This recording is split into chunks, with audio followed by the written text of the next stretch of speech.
Nancy Pelosi is trying to protect criminals from the consequences of their actions. She doesn't want justice. William Barr revealed one fact about the protests that sent Nancy Pelosi wild. The Democrats and the mainstream media don't want Americans to know how awful the protests were. Jasmine Kelly, who is just 19 years old, posted on Facebook Live explaining that her sister was killed at the Black Lives Matter protests. "I gotta bury the only person I had in my life, the person that took care of me, the person who took beatings for me so I didn't have to, the person who was there for everything," she sobbed. Yet the mainstream media isn't reporting the tragedy of the lives that were lost or the heartbreak of business owners who lost their lifetime of work. Instead of reporting the violence, they are just reporting how peaceful the protests are. Protesters in California set fire to a courthouse, damaged a police station and assaulted officers after a peaceful demonstration intensified, was the caption on one tweet from ABC News's official Twitter account. When protesters are setting fire to a courthouse, it is no longer a peaceful protest, as U.S. Attorney General William Barr pointed out in his prepared opening statement.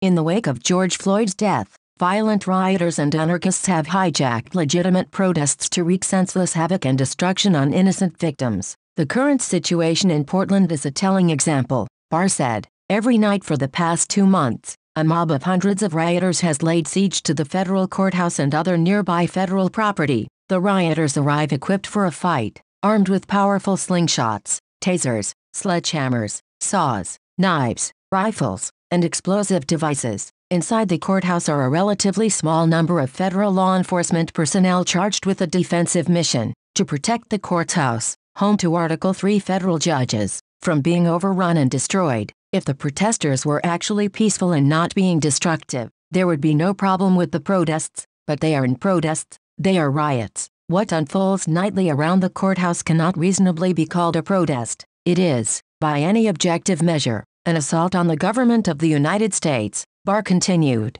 "In recent nights, rioters have barricaded the front door of the courthouse, pried plywood off the windows with crowbars, and thrown commercial-grade fireworks into the building in an apparent attempt to burn it down with federal personnel inside. The rioters have started fires outside the building, and then systematically attacked federal law enforcement officers who attempt to put them out. A number of federal officers have been injured, including one severely burned by a mortar-style firework and 3 who have suffered serious eye injuries and may be permanently blind." Barr added that peaceful protesters do not throw explosives into federal courthouses. "The Democrats are so caught up in their own radical agenda that they would happily let American cities burn if it helps them pass their agenda."